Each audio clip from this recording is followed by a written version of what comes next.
I'd like to now bring to order the Finance and Personnel Committee for the university. And in your committee book, we're the last section, and you'll find the agenda there before tab 1. So, Heidi, do we need to take a roll? I wish we would. Okay, have at it. Thank you. Trustee Baker. Here. Trustee DeLay. Here. Trustee Freeman. Here. Trustee Jacobs. Here. Trustee Johnston. Here. Trustee Smith. Trustee Tracy. Here. We have a quorum. Okay, thank you, Heidi. Next on the agenda is remarks from me or the president. My remarks will be brief. I probably do not think Alan and his team enough about all the hard work they do for the university and the work they do in getting this ready for our committee meetings and for the board meetings. So, Alan, I'm very appreciative of you and your team and all the things you do for this university. So keep up the good work. So, Mr. President, if you have anything you would like to say? Yes, your remarks are brief. Mine's going to be briefer. I just want to thank again members of the board for the work that you do. We know this is a volunteer position, but we know your heart is at MTSU. So thank you so much for being on this very important committee. And most of us, I think, was at the faculty meeting, which I thought was great. But the most important thing I want to think about is thank Dr. McPhee. He had the ability to describe what we're doing to help with the help with the salary increases and how we're finding money to help close the gap in certain areas. And I thought Dr. McPhee did an excellent job in presenting that to the faculty as a whole and describing the hard work and our efforts into putting them first as we work through the budget for the university. So, Sydney, thank you very much. You're welcome. We will now approve the minutes of May 30th, 2018, and you will find them behind tab 1. And I would entertain a motion. Motion to approve. Second. Okay, any changes or suggestions or omissions that we need to take care of here? Hearing none, I would entertain a vote. All in favor of the minutes, please say aye. Aye. Any opposed, say no. Minutes are carried. Thank you very much. Next, Alan. Today's meeting will be shorter than the previous meetings because we've already done most of our work and the biggest part of our work, and Alan will just bring us up to date. There are no motions for us other than the minutes being approved for us today. So, Alan, if you'll walk us through the remaining 4 topics. Thank you. Under tab 2, we just wanted to provide a summary of TX summer meeting that was held on July 26th. If you remember, at your last meeting of this committee, we told you at that time when you were approving our fee request, our tuition request, that THEC had a lot of conversation at their May meeting about all the institutions' tuition increases that year, or for this year, for the upcoming year. So they asked for each of the LGIs, UT and the TBR system, to come back at their July meeting to give a update on their tuition setting and budget setting processes, which we did. So all the LGIs and both systems presented information to the commission. Most were very similar. They were, you could tell the similarity between the LGIs and both systems on how they establish a budget, how they set tuition and fees, and what the process is. rather than just looking at THEC approved 0 to 3, let's do 2.99%. You know, there is a process we go through identifying the resources that are needed to run the university, looking at what appropriations that were approved in the governor's budget, and then consciously going through and identifying how many resources are needed, you know, to run the university. That doesn't mean that we go in and can fund every request that is received, you know, from the academic deans and all the way through the university provost, through the Division of Student Affairs. You know, we get a request list that is quite large, but that doesn't mean every year we're going to fund each one of those requests. And we showed them that. We explained how the university receives each university receives a lot more requests than what is funded. But we look at that and talk to the Dr. McPhee, the vice presidents, the president's cabinet, go through a diligent process to bring the fee request to this board. And we went through what this board asked. You know, when we bring fee request and tuition to this board, you know, there's lots of questions that are asked as well. So we showed them we do have a due diligence process that is not just looking at their range and going to the top of the range. Now, at that meeting, I believe there was a recommendation that, or THEC will be looking at, you know, at their November meeting, they will do a guidance range, as they did last November. It's not the binding range. It's just saying, here's what we think will be the binding range, but could be changed before next spring. So the guidance range just gives us a little ability to see, you know, where they may land with what that range may be, rather than us having to wait until next May.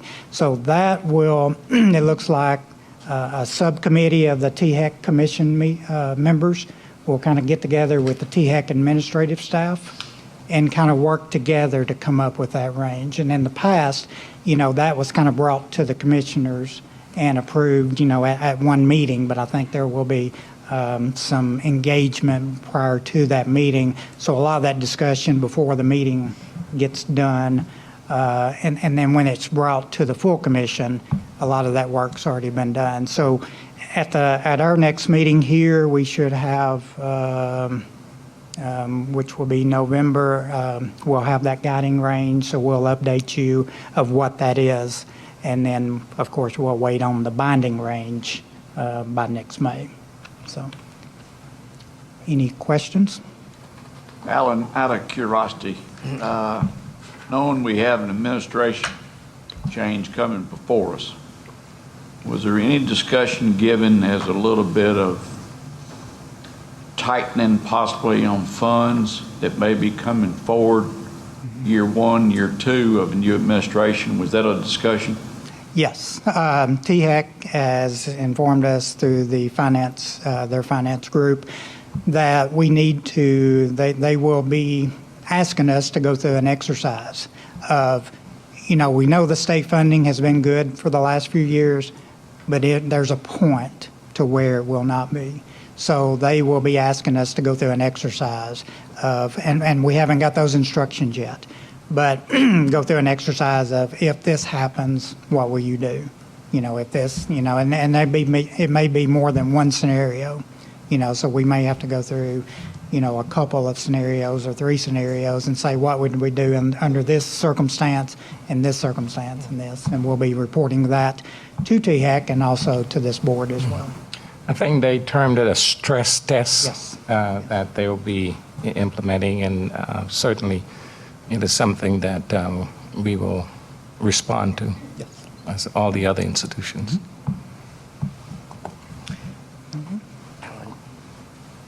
Do you have a feel for the potential for different ranges, tuition ranges being offered for different systems from THEC, or even, let's say, exceptions or specific guidance being given for specific institutions, you know, and pre-LGI? Right. there were those frequently. Do you see that coming back?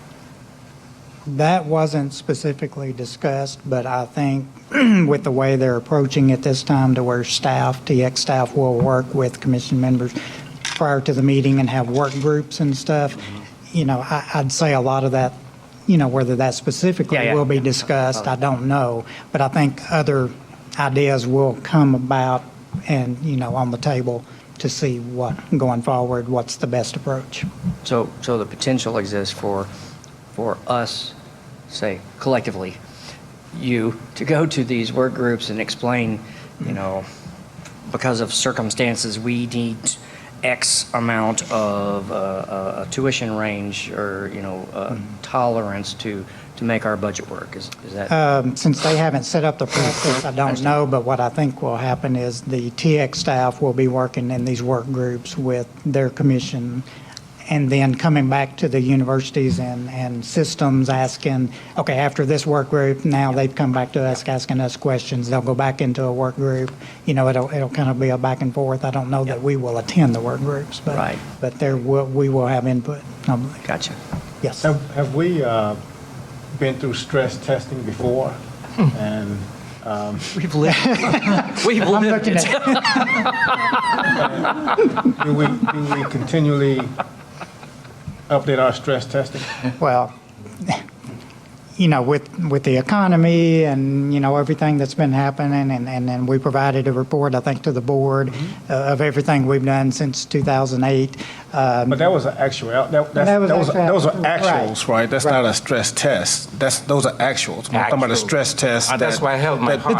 Those yeah. were heart attacks. Yeah, but that was an actual. What I'm talking about a stress test is when you take the actual and make it worse, and then test it.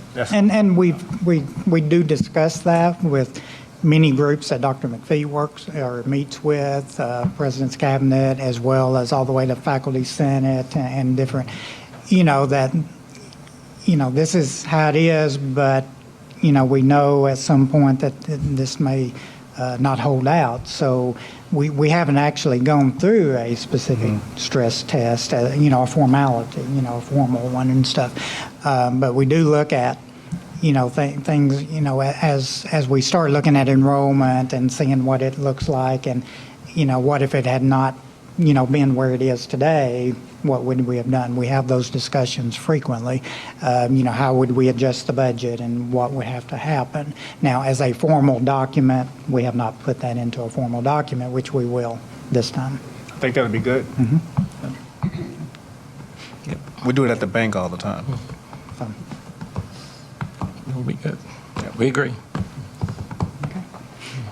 Okay, if there's no more questions on that one, tab 3, philanthropy update. I'm going to ask Joe Bales to provide that to you.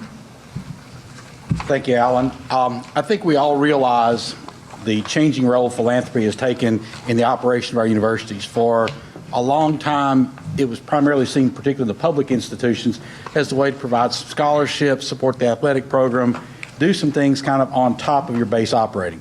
Over the last few years, we've seen where philanthropic dollars have now had to become part of your core operating budget with things like matching dollars required for buildings. We're now having to fund more in the way of assisting professors and faculty and some of their operations.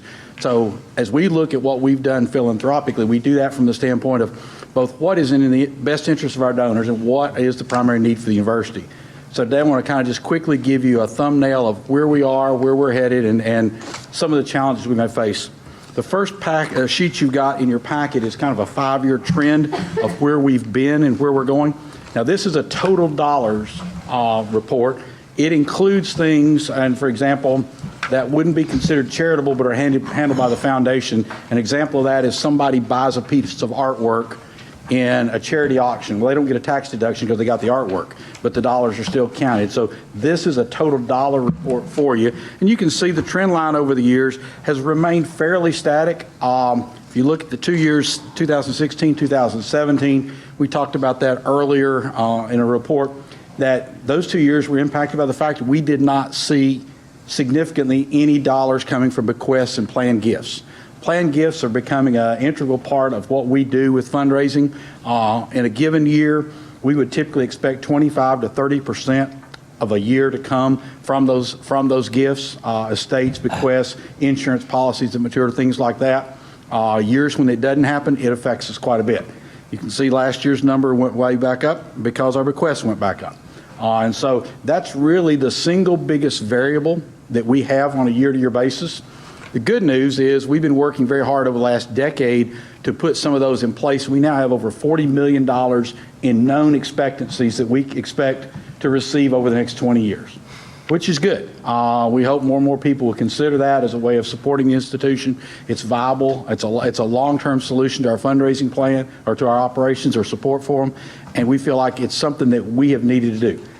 Frankly, the institution was behind a lot of schools in doing that. There really wasn't a lot of emphasis placed on that 15, 20 years ago, and as a result, we see the high variability that we do now because it usually takes about 15 to 20 years for a deferred gift to mature. The other thing in there, and I'm going to call your attention to what you see below, the yellow line and below, and this is what is really impacting fundraising. While we love the dollars that come in masses, the thousands of gifts and donors that we have supporting us, what you'll see right there is total dollars received on that yellow line and the effect of 10% of those donations. So for example, in 2013, we had about 7,300 individual donors. The top 730, the top 10% represented $13.3 million out of $14 million raised. It is very, very common that 90% of your money comes from 10% of your donors. And a lot of people don't realize that because most are used to dealing with public charities that do things like the United Way simply off of sheer volume of numbers. In our case, it's much more about dealing with a very specified number of unique individuals, a very small number, quite frankly. And that's where we have to allocate a significant portion of our time. Below those, and then what's even more interesting, is the effect of 10 individual gifts. And almost every year, half of our fundraising comes from 10 gifts. So as we allocate time and resources, it really is essential that we focus our time on those key individuals who can make a difference.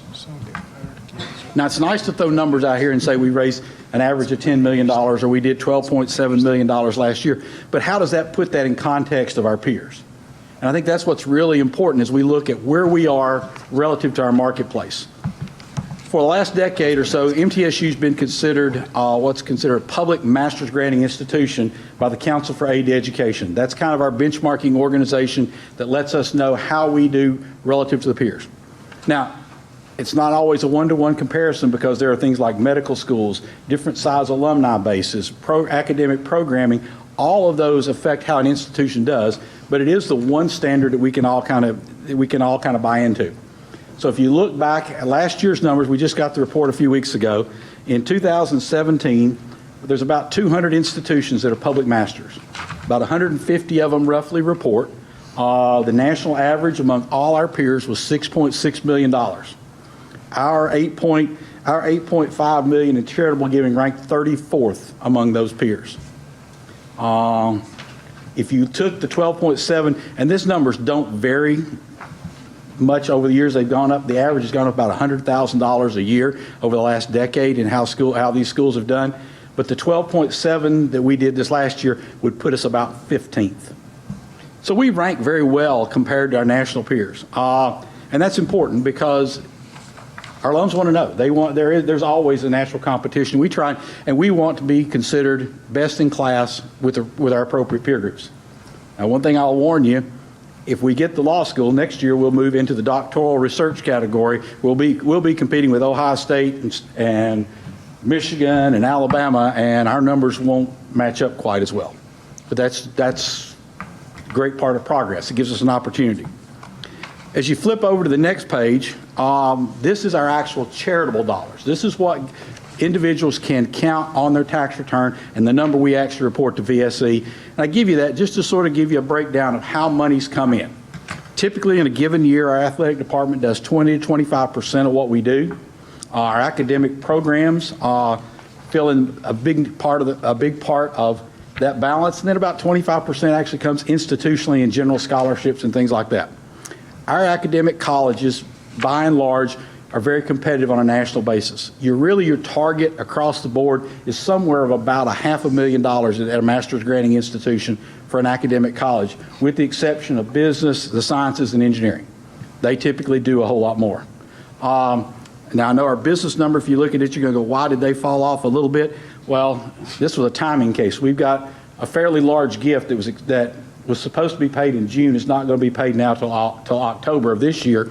Change their balance, and they'll end up with double the amount next year, so their number will really jump up. But that gives you some sense, and again, you can see kind of what we have done in terms of receiving some of our planned gifts and where our monies come from. The next thing Alan asked me to quickly go over was just to let you know how our foundation is doing, because the foundation is the entity responsible for managing our assets. You've got a report there in front of you that shows you a little bit about the $63 million that we have with the MTSU Foundation.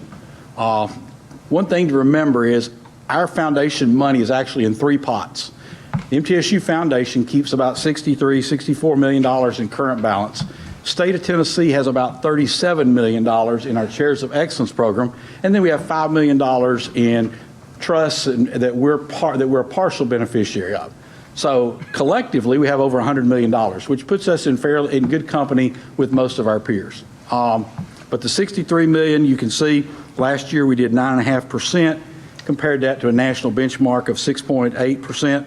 So we feel like we've done relatively well. Our goal with the foundation is not to maximize our return, it's to stabilize our return. We're looking for an optimum, balancing the risk that you would be willing to take with the need to keep a fund balance strong and solid. We're governed by federal law that says our number one priority has been to maintain the integrity of the corpus. So if you flip over one page, and this is since the beginning of our time working with our management company, go down to the bottom where it says MTSU total fund up and down ratio. This is the number we're probably the most proud of and the one we think reflects most strongly on what we're doing as a foundation. In good times, we capture roughly 79% of the market. That's good. We don't take a lot of risk. More importantly, it's the down times. When the market goes down, we only lose 68% on a dollar. So that gap between what we do on the upside and the downside is where we really grow. The next page shows it, since we changed our investment strategy, which is even better, we're now capturing 85% of the up while experiencing only 70% of the low in the market. So we feel like we've done very, very well in maintaining the integrity of the corpus and yet providing a significant return for our campus community. We now put in about $2 million in endowment income every year into the academic programs and scholarships, in addition to the cash money that comes through the door. Last thing that Alan asked me to talk about just quickly was our opportunities and challenges, what we see coming down the road, because there are some. One of them we've talked about, and it's the inadvertent, I think, change in demographics that we are worried about. My peers and I, this is something we talk about quite a bit. We talked about the significant number of people who are now getting their college education online. Those people are not developing an experience or a connection with their institution. It's a transaction. They're taking a course. They may take their course from multiple institutions. Their diploma may say MTSU, but if you look at where they gathered their coursework, they've done that at 3, 4, 5 institutions. They leave with that diploma, but not an experience. And when you look at what's driving currently the major donors in the country, number one factor is their experience and their engagement with faculty. So we're concerned long-term how we can build some type of relationship with someone through a laptop. That's going to be a big challenge for us over the coming years. A couple of other things that we have to deal with, and it's something that I think we fortunately are going to grow into. You may not realize it, but over 60% of our alumni population has occurred in the last 15 years. Wow. Our average alum is relatively young. Most of them are raising families, putting kids through school, getting into their job. They're not in a position to make significant gifts. If you look at the percentage of our population that really falls into the demographic of prime giving years, that's 60 years and up, 60 years of age and up, that's very, very small. So we've got great opportunity long-term, but in the near term, we're going to have to figure out ways to engage an increasingly younger population and find things that they're attracted to. One of the things we did this last year that this board was aware of, we created the True Blue Give Day, because we found we're more likely to capture a 25 to 30-year-old with something off of an internet-based fund appeal than we are with a telephone call or a mailer.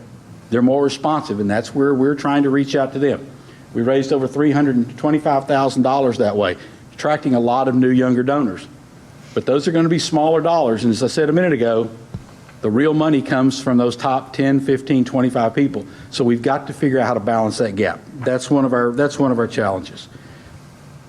Operational costs for fundraising continue to go up.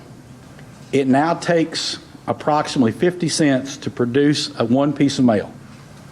Mail it and get a response envelope. Even with not-for-profit rate. So just to send one piece of mail with a response to all of our alums, we're spending roughly $50,000. And so we've got to be sure we balance that out. Operational costs are going to continue to go up because we rely very heavily on the United States Postal Service and our ability to send information to people that connects them to the institution. So that's a challenge that we've got. And I guess the last real challenge is the change in the state now requiring a match for all buildings. As we've seen with the science building, that had a certain appeal, and it was relatively easy. Not every building is going to have that appeal. Not every building has its own defined constituency. But yet, if we are mandated to come up with a portion of every building's construction with philanthropy, that's going to have an impact because ultimately we'll be exchanging dollars. We'll be swapping programmatic dollars to get a building match. And frankly, that's contrary to what most states are doing. If you look at states that have matches for buildings, what they've done is put matching funds aside to encourage donors to come up with dollars for unique buildings. The state still takes care of the basic structures, but when you have a unique opportunity, there's money available. Florida had a system for many years, dollar for dollar match to get buildings built. We've got to look not only institutionally but across the state at how we expect philanthropic dollars to go into our building and capital projects. So that's the challenges. But the opportunities are huge. As I said, the downside with a young alumni population is they're not ready now. The great side is they've got huge potential on the upside. We've got to engage them. We've got to be more involved with them, and it's becoming more individualized. We're finding that now fewer and fewer people come to large-scale meetings. They come to things that they're really interested in. So Mr. Baker may come, if we're talking about logistics and we've got a nationally recognized expert, he's probably come to that. If the ag department's putting on something on gardening, he's probably not going to show up. He wants what's going to be important to him. We've got to find ways to make that connection and to find those natural constituencies that will support our fundraising efforts. But that's a challenge that we're looking forward to. We've got to find ways to do more face-to-face with people, and that's sheer numbers thing with staffing. I mean, we've got to be sure we have the adequate amount of staff to manage. Each individual fundraiser is expected to manage a prospect pool of somewhere between 50 and 75 active fundraising prospects. And so if we're going to grow that, we're kind of right now at that equilibrium. To get to more, we're going to have more staff. And so that's something we're going to be looking to in the future. Finally, I think Deb's already talked about it. We want to thank you for your generosity. We've received over $25,000 to date from the board for our last dollar, I think is what we've been originally referring to it as, is how we've been awarding those dollars. You've heard the impact it makes. These are the kind of dollars that are invested in the university that make a profound difference, because that's where we're building those relationships ideally with those students. Because the young man that Deb mentioned that was willing to give his $300 back, he'll remember that. And he'll know that somewhere along the way, somebody helped him, and we hope that he'll repay that when he has that opportunity. So we're trying to build those one person at a time. Alan, that's my report. If anybody's got any questions, be glad to answer them. I have no questions, just a couple comments. Every philanthropic dollar that someone gives is greatly appreciated, regardless what the amount of it is. However, you talk about the importance of the big giant givers. The big giant givers don't just come out of the blue and lightning strike. You have to develop that pattern of givers. Absolutely. In addition to people giving for programmatic reasons, you have to move people up that giving pyramid. So today, that person who's giving here, you have to move them to those levels over time. and show greater appreciation as they give over time. That's how you develop those big givers. It's going to become way more important in the future that we raise money privately. There's no question about it. And so that is a very competitive field. There are people who really do it with a full court press, and we've got to get it to be as good as we can possibly be at that. And I would agree 100%. And that's one of the things we look at is how you bring people along. And what's the logical steps in taking somebody from a $100 donor to ultimately a major gift donor, giving a 6 or 7 figure gift. And it is. And I think part of the challenge is the need is so great. In so many places, it's really easy to try and rush the process. And I can give you countless examples. I've met this guy, he lives in this neighborhood. He drives a Mercedes. He's CEO of this. We need to go ask him for $1 million. Has he given us $1 yet? Does he know where our campus is? And that's where it's going to be crucial to gain the support of the faculty, because those relationships that you're talking about are the relationships of the faculty with the deans, with the people who make a difference. You see, we've got one of our trustees sitting here this morning that made a significant gift because of what one professor did when he was a student.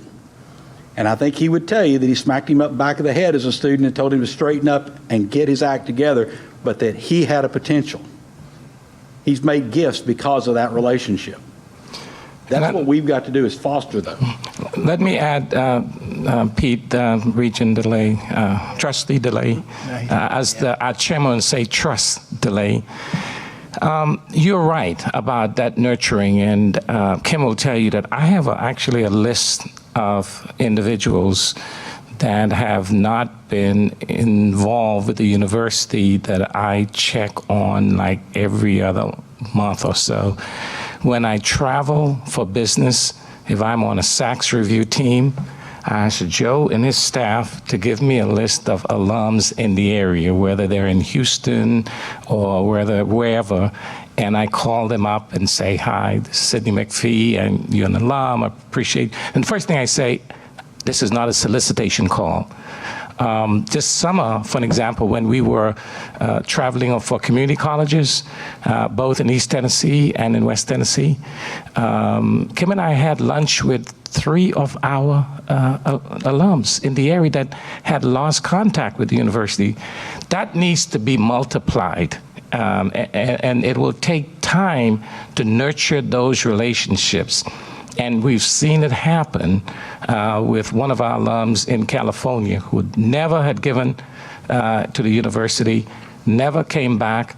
And when we played UCLA, I picked up the phone, called him, and now he is a major, major donor to our university. So you are absolutely right. There's an old saying, the best way to say please is to say thank you. Mm-hmm. Absolutely. Absolutely. I would just like to say that both of you all do an outstanding job of getting people to contribute to our university. And Dr. McPhee, you don't even stop at alums. You get people who attended here 1 or 2 years to give major gifts. And I've watched you in action, and I think on behalf of the board, I should say, thank you for the work that you guys are doing in this area. And I think you're improving the lives of students with the work that you're doing, getting funds in here to help them be successful. One last comment, just in context. Joe, tell them how much we were raising before we hired you and staff the development office annual. Well, when in 2002, we were doing about $2.8 to $3 million a year, of which $2 million of that was distribution from the Miller estate that was paying for the Miller Coliseum. So we were doing $1 million to $1.5 million in real dollars. Professional staffing was 2, and as Dr. McPhee knows, he got to 1 the day I got hired, which is an interesting story with a great fundraiser that's now at Vanderbilt. He ended up getting offered literally the same day Dr. McPhee hired me. They stole it away from us. But today we're fortunate. We've got fundraisers, a solid fundraising team in our athletic department. We've got fundraisers in all of our academic colleges. We've got one person working centrally, and we've got one person who does things like True Blue Give, does our phone appeals, our mail appeals. And Pete, to your point, we've got someone responsible for donor stewardship, making sure letters go out, make sure that they get the information on their accounts. Those are the kind of things we're trying to do. You have a question? I'm just going to highlight where Pete comes from. Pete is chairing a $150 million campaign with another NTSU graduate. So he is up close and personal to that. I would give you a statement of positivity going forward. Put an insert in all our magazines for people to tear out and give a gift. I notice our last few have not had inserts for that opportunity. Our magazine chief editor back there making that note right now. All right, Andrew. And we have had that conversation. And again, this is one of those goofy little cost things. To put that in, you got to be able to get enough response to justify putting that in. And we've gone back and forth. We've had them in, and sometimes I wish I could tell you this magazine it's going to work, and I'd put it in, and this one it never works and not put in. But you're raising a good point. Joe, Yes, sir. comment on the example that you had about, I think it was 4 universities represented in one degree. That how are you guys? How are you looking into the future and deciding this many dollars brick and mortar, this many dollars internet, brick and mortar's fading out, internet's coming in? How are you juggling all that? That's a good question. There's no exact science.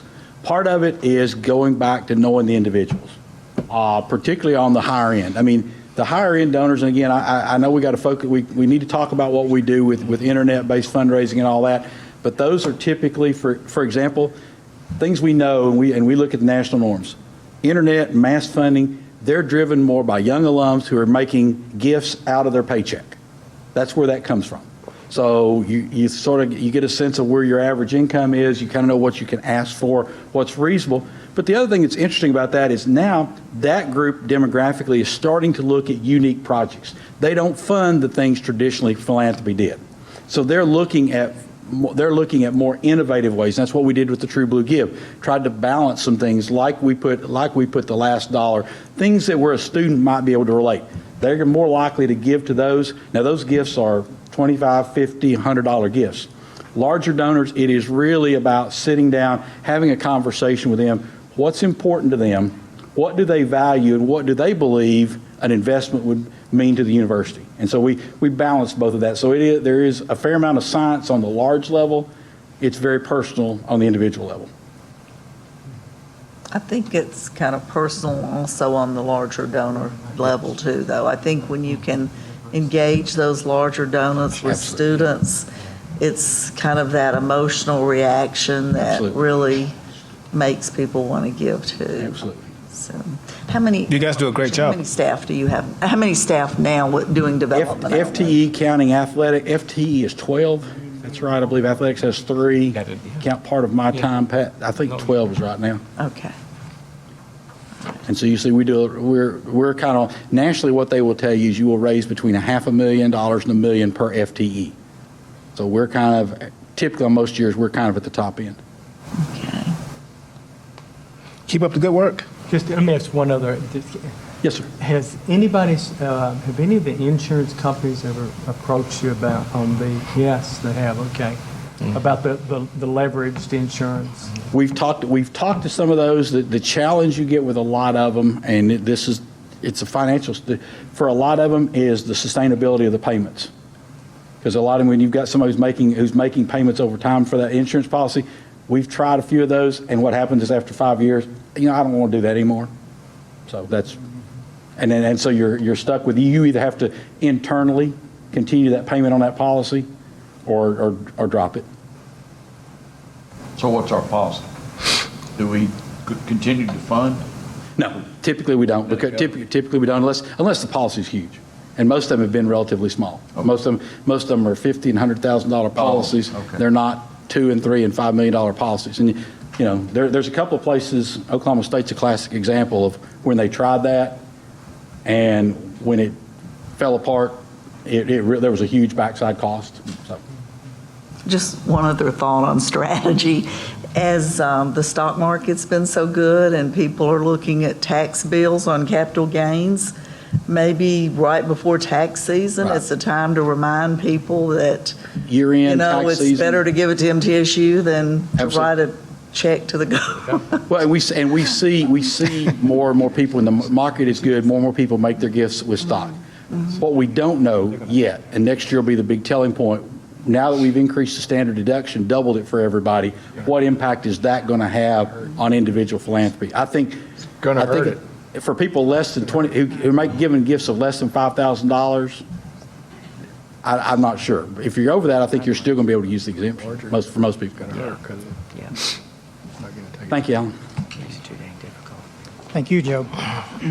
Threshold's too high. As you'll notice today, I've got a lot of help. So tab 4 is capital disclosures. I'm going to ask Bill Waits to kind of give you just a quick summary of why we're doing this and the projects that we are disclosing in this cycle, or that we just disclosed in this cycle. Good afternoon. In accordance with revised THEC policy for disclosures of projects funded through bonds, gifts, grants, or local funds, MTSU recently submitted 5 capital projects for disclosure.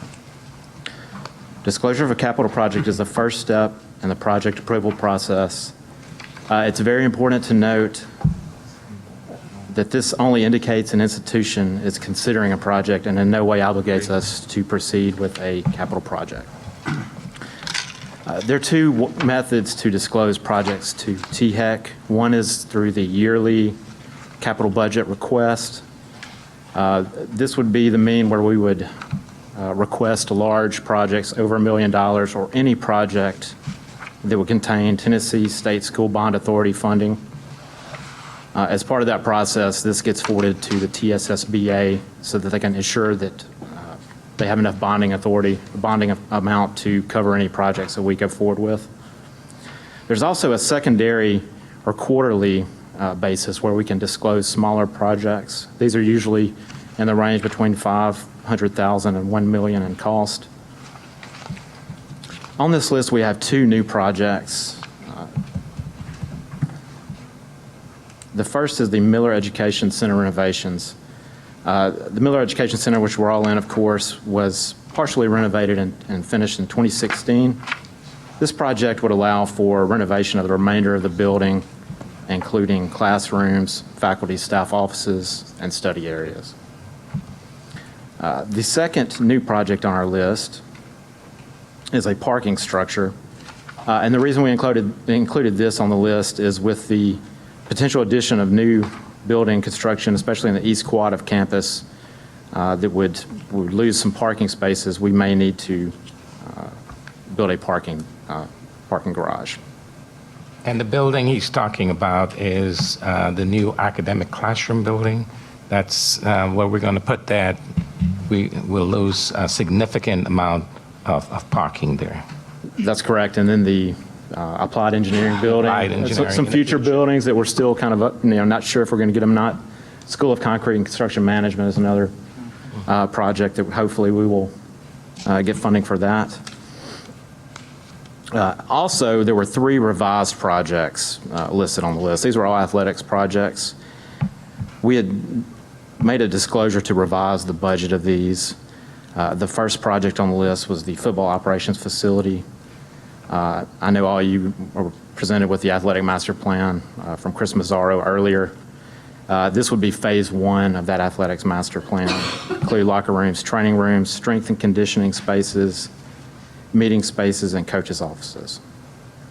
The second item was a women's softball facility, which was currently on the list, and the budget was revised from $1 million to $3 million in scope. The scope included locker room building, which had coaches' offices, coaches' restrooms, and training rooms. Tension netting system, new grandstands, LED lighting, and an improved entry gate and plaza. Lastly on the list was the athletic video board project, which was currently disclosed. We added additional funding to allow for an HD, or high-definition control board to be installed in the Murphy Center. This would include a new video screen at Floyd Stadium. And that are our capital disclosure revisions. I don't know if you guys have any questions regarding the THEC process or I'll the. add one note too. Dr. McPhee and myself and several staff attended a meeting at THEC a few weeks ago that was put on by the Comptroller's Office and the State School Bond Authority staff. And, you know, they stress the importance of putting these projects on early rather than coming at the 12th hour, the 11th hour, you know, for funding, because that helps them plan as well. How much bond money do they need to have, capacity? You know, if you bring this at the at the very last minute, that doesn't give them very long to plan. And they're doing that for every institution across, you know, the state. So that's why we're trying to keep ahead with these projects and getting them on there, because if we do get the funding this year for school, or for next year's School of Concrete building, we do not want to be behind the 8 ball of not having parking in that area and disclose a parking garage at that moment, and then it's 2 years out before we can get the money for that. So it's more of a planning process, and that's what they were trying to stress at that meeting. So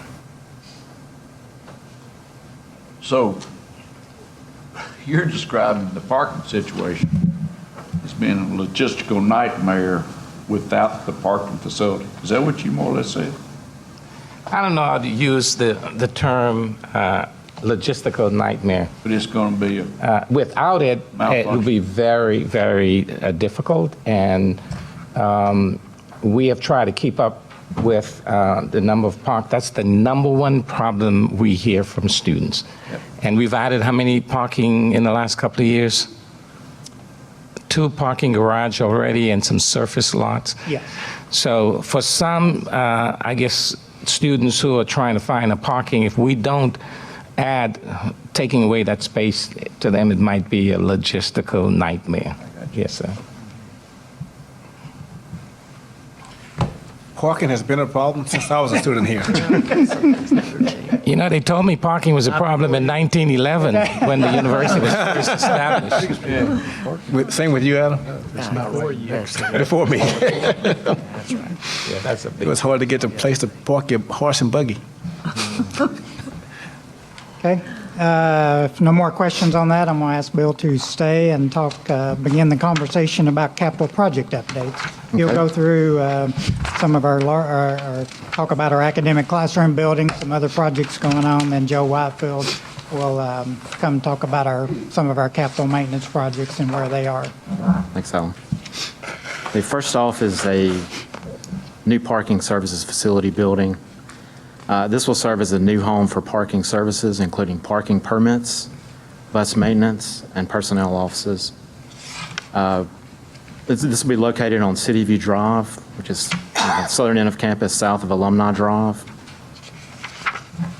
We're currently in the construction bidding phase and with a bid date of September 12, with a scheduled completion of late 2019. And the second project on the list is a parking and transportation improvements. This is a campus-wide improvement project. It's currently under construction right now. We have new surface and lighting at Greenland Drive parking lot, new sidewalks and lighting along Alumni Drive and Military Memorial Drive, improved pedestrian access and lighting to the livestock parking lot, and wider sidewalks along Founders Lane. This should be wrapping up fairly soon, completion this fall semester. Peck Hall renovations is one that's also wrapping up. That includes some much-needed interior improvements, including refinishing of terrazzo flooring and new corridor lighting, new ceilings and lighting on the exterior breezeways, new furnishings and lighting for the exterior courtyard. As mentioned, this should be wrapping up here in the next few weeks to a month. And last but not least, of course, is the academic classroom building. This building will serve as the new center for the College of Behavioral and Health Sciences. It will consolidate the criminal justice, psychology, and social work departments under one roof. We received state funding for this building July 13. 91,000 square foot building. Turner Construction will be the general contractor. Bauer Askew Architecture was the designer on the project. We've just finished the design phase on that. I do want to note that the groundbreaking ceremony is tentatively scheduled for September 18 at 10 a.m., so that'll be right before the next board meeting. The construction will consist of 2 phases, a site package, which will include rough grading and utility work, and that's a 3.5-month construction time, and a building package, which is an 18-month construction time. Construction activity to start on site in mid-October of 2018, that's fall break. The building should be completed by July of 2020, and that will allow us to open up for the fall 2020 semester. I just want to add on that groundbreaking, we purposely schedule that during the time of our next board meeting so that many of you can participate in that groundbreaking. So you'll get some more information from us, but it will be about that same time, September 18th. Awesome. Are there any questions that you guys may have about the current and ongoing capital projects? Beyond your control, what's the update on our entranceway project? Well, Do you want to take I that? think Doc says it's going to be, he says it's going to be finished the end of the year, Doc? It was supposed to be finished the end of last year, but December? that's what I've heard. I don't know if that's... Please don't hold me personally. It is a sore point, as you can pick up. And we've been working with the city. The city is managing that project. And we've had numerous conversations with them. And we I don't know. We have a seat at the table. Yes, and in all their meetings and stuff. That's right. But it's I don't know what small. did it, but I noticed the last couple of days some work being done significantly. So, and we were really disappointed because I was hoping that for our homecoming that we could use that beautiful area route, and we not doesn't look like we're going to be able to do it.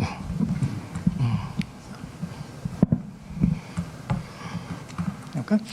Thank you, Bob. Well, thank you.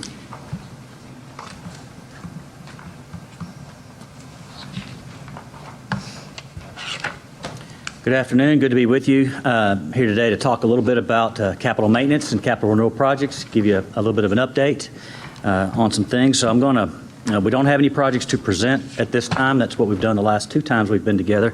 But I want to give you just a little bit of an update and maybe answer a few questions. I'd like to step back and even give you a little background information to help put a little bit of this in context going forward. We've not really had the opportunity to do that, so I do plan to be brief today.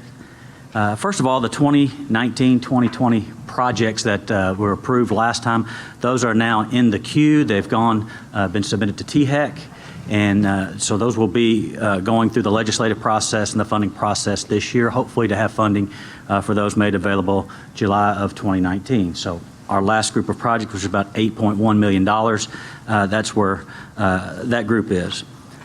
The group prior to that, the 2018-2019 projects, of which there were 7, totaling about $8.2 million, we received the funding July 1st of this year, and so we've just assigned, as of a week ago, or maybe 2 weeks ago, assigned the designers for those projects, and so we'll begin planning, designing, programming those projects. So for the projects that you've been directly involved with and approved and so forth, that's where they are right now. So certainly the majority of the work that you see on campus are from projects that were funded in previous years, and I want to highlight a few of those for you, maybe some, particularly the ones that you've seen and so forth. But before I do that, we included something, I believe, in your notes to look at a little bit of the process that we use to help decide those projects.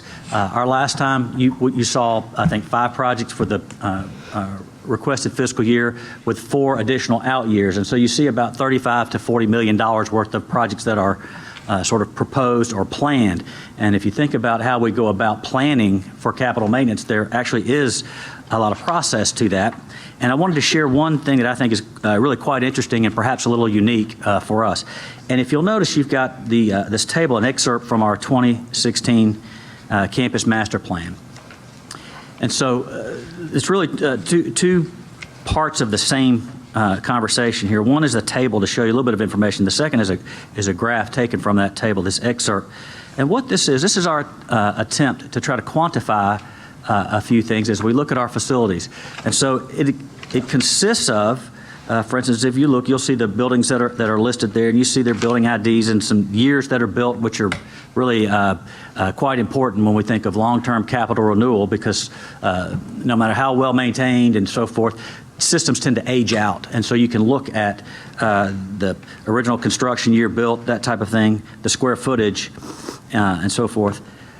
But beyond that, we have a database called the Physical Facilities Inventory Survey that we are part of, that we actually go through our buildings and rate about 15 to 20 different systems in the building, and we assign a rating to those. And it's a building condition index. And so a building might have a rating of 80, or it might have a rating of 85 or 70.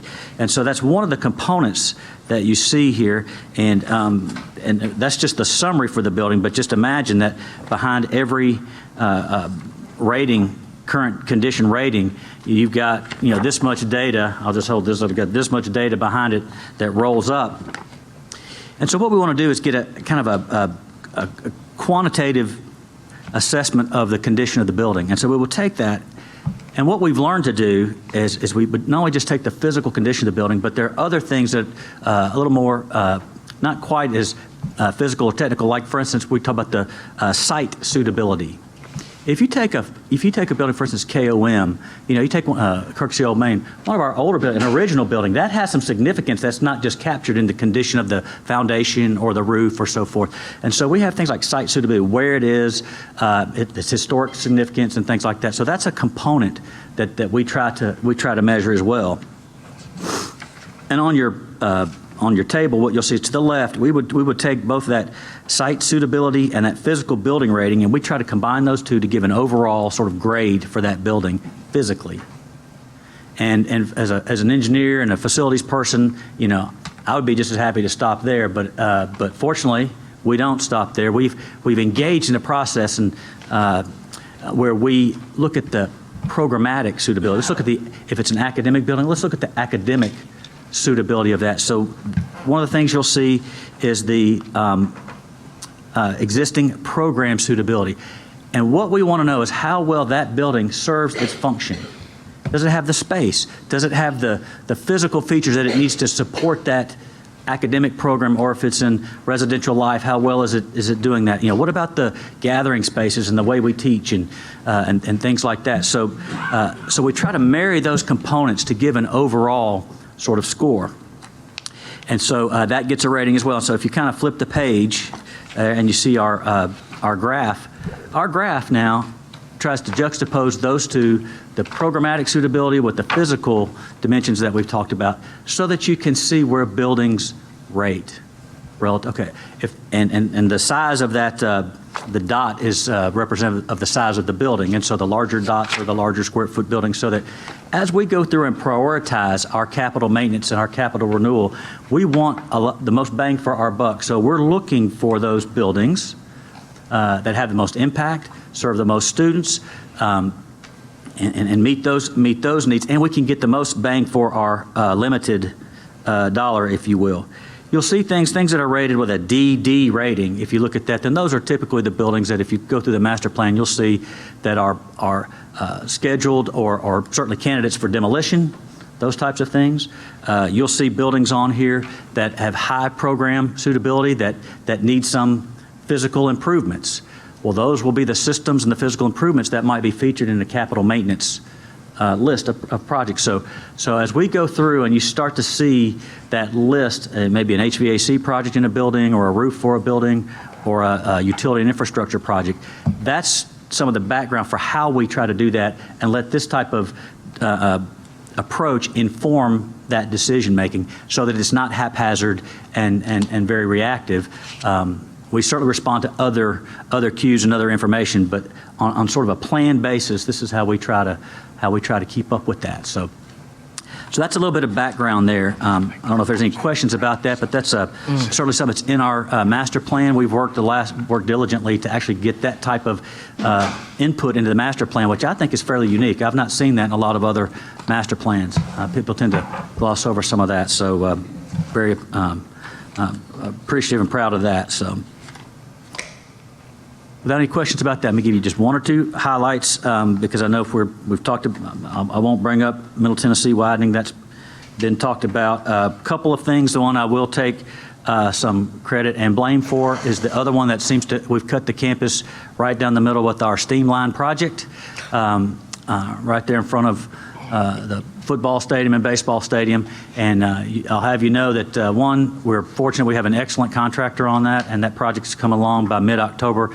That will be closed up and functional. We've got lanes that let people through there. Pardon? Mid-October, Yes, sir. all across campus? That one right down the middle of Falconberry. I saw him writing that down. Yeah, that's exactly right. Right, the one right down the middle of Falconberry. I know some of the other parking lots and other road projects have a extended date. I believe November 7th is the substantial completion for some of the other road projects, but mid-October is the one for the Steam Line project, which, by the way, if you happen to go by there, and you probably haven't, it is an impressive project. That cogeneration plant in 1997 was relocated. Originally, our steam plant was in the Midget parking lot. That was relocated around by the baseball stadium. And so in order to move that steam facility, there had to be a main artery connecting all those steam lines because the entire campus ran to the Midget lot, and now it's going to be serviced from a centralized utility, which is the cogeneration plant. And so here we are 20 years later, basically replacing that main artery, and so we expect that would serve us well for 25 to 30 years. So while it is inconvenient and painful, it is a much-needed infrastructure project. So I look forward to having that wrapped up, but also having that improved functionality. So there's probably a few other projects. I probably will just end there unless you have any questions or comments about anything in particular. Okay. Thank you. Okay. All righty. That concludes. Thank you, Alan. Finance. I would now open it up for any comments or questions that anyone may have for the committee. Joey, I want to mention something. We approved the minutes, and on page 5, last paragraph on the page, there's noted in the minutes request. Let me see. Chairman Smith approved the minutes with a comment that he would like the next meeting agenda to include research and a recommendation regarding potential expansion of the Regional Scholars Program. We didn't put it on the agenda this time. Just put it on next time. Just want to make sure we Yes, I follow up on that. We have not forgotten that. No. Both chairmen. I just want to make about sure that, and we will have we that. keep it up aware. Yes. It's on our list. It and is. we're Yeah. working. Oh, yeah. Anything else, Tony? That's it. Pete? Talked about drones. What? I'm just messing. He wants out about that. I walked in the line. Drones, our policy for drones. Drones? Yeah. I saw that in the packet. I Don't worried pay- about that don't too. pay any attention. He didn't want any policy, he just wanted to fly. Oh, we got to have policies. We're a university. Any comments, questions from See the how you did me? audience? See how you did me? Here's your chance for this committee. It's open. Hearing none. This committee is over.